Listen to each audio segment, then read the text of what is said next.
Magsisimula tayo sa isang tanong na marahil naramdaman mo na rin. Anong pumapasok sa isip mo kapag naririnig mo ang salitang evangelism?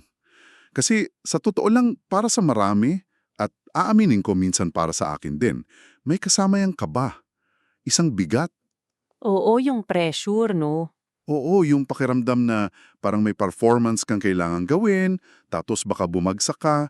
Habang binabasa ko itong mga material na binigay mo, may isang ideya na paulit-ulit na lumalabas at parang sinampal ako. Mm, Akala ko ang pag-uusapan natin ay, alam mo yon, 10 new ways to share your faith. Pero hindi pala.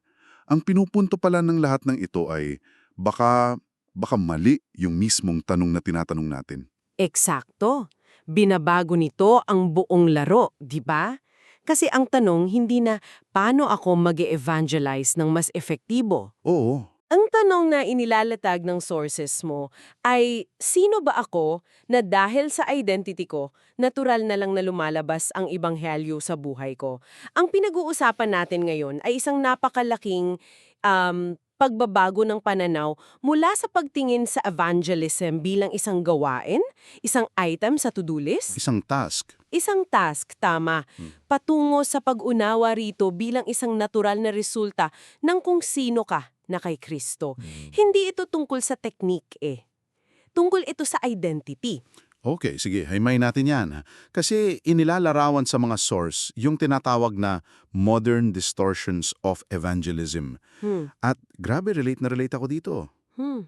May mga karakter doon tulad ni na Alex at Jared. Hmm. Sila yung tipo na, alam mo yun, kabisado ang mga bersikulo, may dalang mga tract, pero pagdating sa aktwal na usapan, natitigil sa kaba. Natutula? Oo, ito yung checklist mentality. Kailangan kong mag-memorize ng verse, kailangan kong sundin yung 3 spiritual laws, kailangan kong mag-imbita sa isang event. Sa totoo lang, naranasan ko na to. Yung pakiramdam na parang may kota kang kailangang mahit. Oo, totoo. Nakakapagod at madalas nauuwi sa guilt. Bakit kaya ganon? Saan kaya naguugat yung ganitong pakiramdam na obligasyon? Diyan pumapasok yung sinasabi sa sources ng pagkakahiwalay ng gawain sa pagkakakilalan, Vale. Itinuro sa atin kung ano ang dapat gawin bago pa man natin lubusang naunawaan kung sino tayo. Ah, okay. Kung babalikan natin yung 2 Corinto 5:17-20, hindi sinabing go and try to be an ambassador. Ang sinabi ay, you are a new creation. Therefore, we are Christ's ambassadors. Nauna yung identity. Nauna yung pagiging. Nauna yung pagiging ling. At ang ganda ng analogy ng ambassador, no? Kasi, isipin mo, ang trabaho ng ambassador ay hindi pilitin yung host country na gawin ng isang bagay. Ang trabaho niya ay i-represent ng maayos yung bansa niya. Tama. Yung pagkatao niya, yung kilos niya, yung integridad niya, yun mismo yung mensahe. Ang presensya nila ang nagdadala ng mensahe, hindi yung galing nilang mangumbinsi. Wow, yung pagiging kinatawan mismo, hindi yung galing sa sales talk. Ibang-iba yun. Kasi kung iisipin mo, yung pressure na nararamdaman natin dahil ang tingin natin sa sarili natin ay mga salesperson ng ibanghelyo na kailangan makabenta. Oo, parang may commission. Eksakto. Pero kung ambassador ka, ang focus mo ay i-represent ng tapat yung hari mo, ang resulta sa hari na nakasalalay. At kung iisipin mo, yan mismo yung nakikita natin sa mga unang Kristiyano, di ba? Abang tama. At yan yung alternatibong modelo na ipinapakita sa mga materyan. Ang ganda ng halimbawa sa Gawa 8.4 tungkol sa mga mananampalatayang nagkawatak-watak dahil sa matinding pag-usig. Sa Jerusalem, oo. Sabi doon, ipinamahagi nila ang salita saan man sila magpunta. Isipin mo yun, hindi ito isang organized mission trip. Walang nagbigay sa kanila ng manual o training seminar. Walang plano. Walang plano. Tumakas sila para iligtas ang buhay nila. Pero habang ginagawa yun, natural na lumalabas sa kanila ang salita. Hindi ito isang event sa kalendaryo nila. Ito ang kanilang paraan ng pamumuhay. Para bang hindi sila mapigilan. Oo. Para siyang pag-apaw. Hindi isang bagay na pinipilit mong gawin, kundi isang bagay na kusang lumalabas kasi puno ka. Parang baso na puno ng tubig kapag nagalaw, aapaw talaga. Hindi na kailangan ng instruction. At may malalim na teolohiya sa likod niyan. Kumukonekta yan sa huling utos ni Jesus sa Gawa 1.8, kayo ay magiging mga saksi ko. Magiging... Oo, pansinin mo, ang salita ay magiging hindi gagawa. You will be my witnesses, not you will do witnessing. Ang diin ay nasa pagiging, hindi sa paggawa. At yung salitang Griego para sa saksi ay martyrs, kung saan nanggaling ang salitang martyr. Oo, martyrs. Ang ibig sabihin nito ay isang tao na ang mismong buhay niya, ang kabuuan ng kanyang pagkatao ang nagpapatunay sa mensahe. Hindi lang yung salita niya, kundi yung buong buhay niya. Teka, balikan natin yung martyrs. So hindi lang ito tungkol sa pagsasalita, kundi sa pagiging isang ebidensya. Isang buhay na ebidensya. Parang sa korte, ang isang witness nandun siya para sabihin kung anong nakita at naranasan niya. Eksakto. Hindi niya trabahong i-convince yung jury. Trabaho niyang magsabi ng totoo. Eksakto, at yan din ang buong punto ng talinghaga ni Jesus sa Juan 15, yung puno ng ubas at mga sanga. Sabi niya, manatili kayo sa akin at ako sa inyo. Ang sangang hindi nananatili sa puno ay hindi makakapamumunga. Ang bunga doon na mahihaling tulad natin sa pagsaksi ay hindi isang bagay na pilit na ginagawa ng sanga. Natural itong lumalago mula sa pananatili, sa abiding, sa koneksyon sa puno. So hindi mo pinupuwersa yung bunga. Hindi mo pinupuwersa kapag nakakabit ka sa puno, hindi mo kailangang pilitin ang sarili mong mamunga. Ito ay resulta, isang epekto ng iyong koneksyon. Ang focus natin dapat ay hindi sa pamumunga, kundi sa pananatili. Alam mo, malaking pagbabago sa isip yan.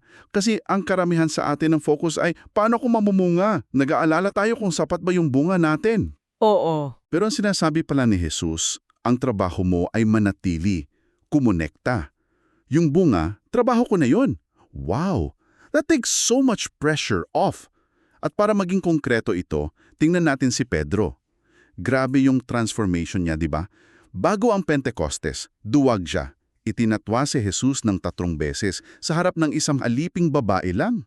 Sobrang takot. Pero pagkatapos, humarap na siya sa libu-libong tao sa Jerusalem nang walang takot. Ayon sa sources, ang susi ay hindi bagong teknik, kundi bagong identity na bigay ng Espiritu. Pero, teka, hindi ba't parang napaka-dramatic ng kaso ni Pedro? Siya si The Rock. Paano naman yung sa mga ordinaryong tao na tulad natin? Magandang tanong yan. Kasi madaling isipin na para lang sa mga superstars yung ganun klaseng tapang. At diyan papasok yung ikalawang halimbawa mula sa mga material mo na sa tingin ko mas relatable. Okay. Si Felipe at ang opisyal na Ofelia sa Gawa 8 din. Hindi siya apostol na nagsasalita sa malaking crowd. Isa lang siyang tao na nakinig sa banal na espiritu. Oo, yung kwentong yun. Sinabihan siyang pumunta sa isang ilang na daan. Walang malinaw na plano, pero sumunod siya. At doon, napansin niya ang isang pangangailangan. Isang tao na nagbabasa pero hindi naiintindihan. At ang ganda ng approach ni Felipe. Hindi siya dumating na parang, "Excuse me sir, do you have a moment to talk about Jesus Christ?" Di ba? Hindi. Ang tanong niya, naiintindihan mo ba yung binabasa mo? Nagsimula siya kung nasaan yung tao. Nakita niya ang isang pagkakataon at tumubon siya. Hindi dahil may sinusunod siyang formula o script. Ito ay pagsaksing mapagmatigas. At masunurin. Oo, masunurin at personal.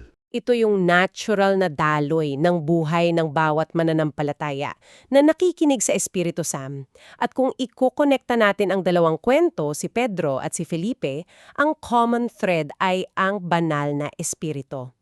Ang Espiritu ang nagbibigay kapangyarihan hindi lang sa ating mga salita, kundi sa ating karakter.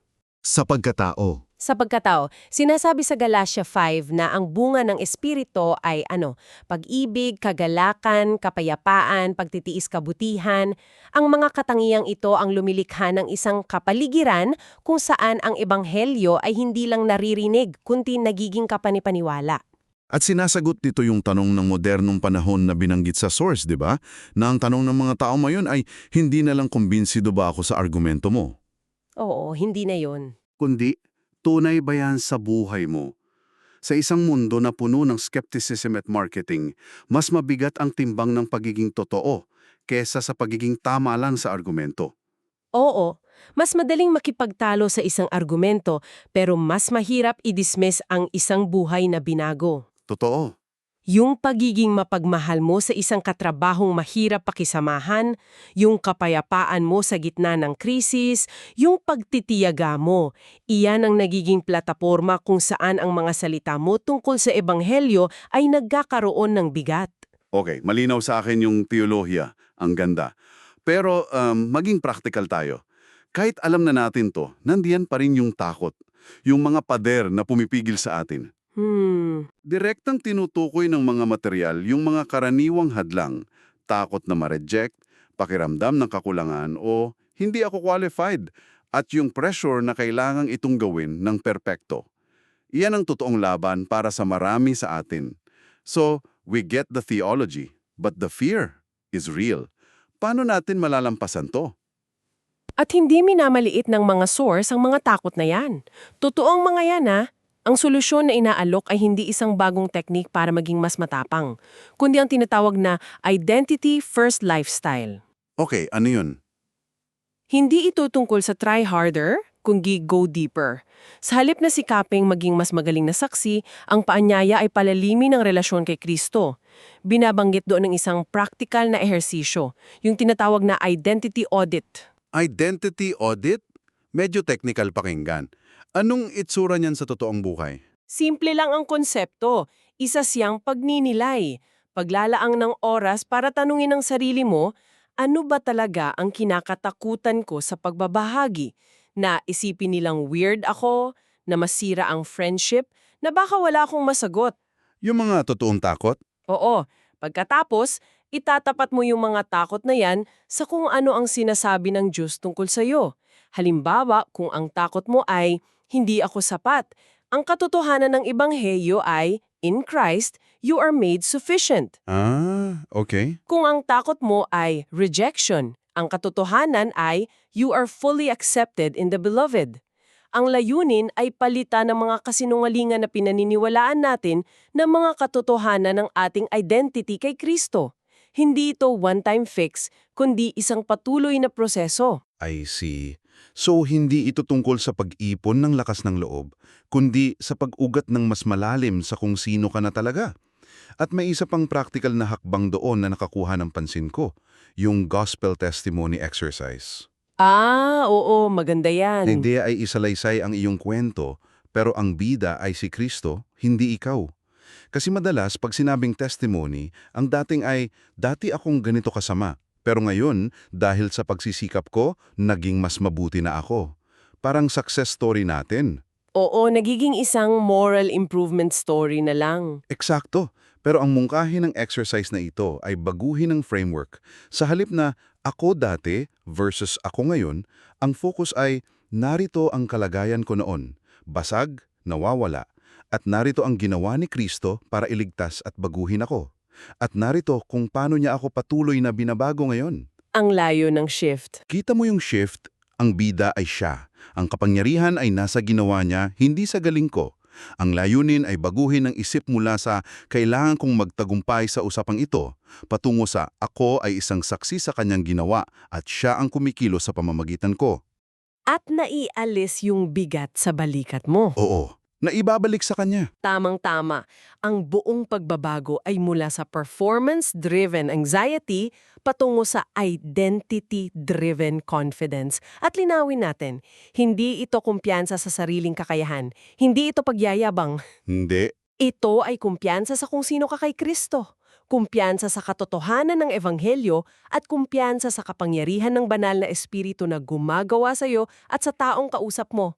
Binabago nito ang lahat. Lahat-lahat. Ang pagsaksi ay hindi na nagiging isang nakakatakot na tungkulin, kundi isang masayang pakikilahok sa ginagawa na ng Diyos sa mundo. Hindi ka nagsisimula ng apoy, sumasama ka lang sa apoy na sinimulan na niya. Grabe. Isang masayang pakikilahok. Ang layo niyan sa isang nakakatakot na obligasyon. So, kung may isang mahalagang bagay na matututunan natin mula sa ating pinag-aralan ngayon, ito yon. Ang evangelism ay hindi isa pang gawain na idadagdag sa iyong napakahabang to-do list. Hindi talaga. Hindi ito performance na kailangan mong i-perfect. Ito ay isang pag-apaw, pag-apaw ng isang binagong buhay. Ito'y tungkol sa pagbabalik ng kagalakan at pribilehyo kung saan dating nangingibabaw ang obligasyon at takot, paglaya mula sa bigat ng performance. At bilang pangwakas na kaisipan para sa iyo na nakikinig, hinahamon tayo ng mga material na itigil na yung pagtatanong na paano ako gagaling sa evangelism na para bang isa itong skill. At sa halip, simulang itanong sino ako na nagiging tulad ni Kristo sa araw-araw dahil ang pagiging tulad niya sa ating mga tahanan, sa trabaho, sa community, yan ang pinaka-epektibong evangelism. Kaya heto ang isang ideya na maiwan sa'yo. Paano kung ang pinakamakapangyarihang kasangkapan mo sa pagbabahagi ng ebanghelyo ay hindi isang perpektong argument o isang magandang programa o isang well-rehearsed na testimony? Paano kung ito ay ang tahimik na integrity ng iyong sariling buhay na dahan-dahang umaayon sa katotohanan ng iyong ipinapahayag?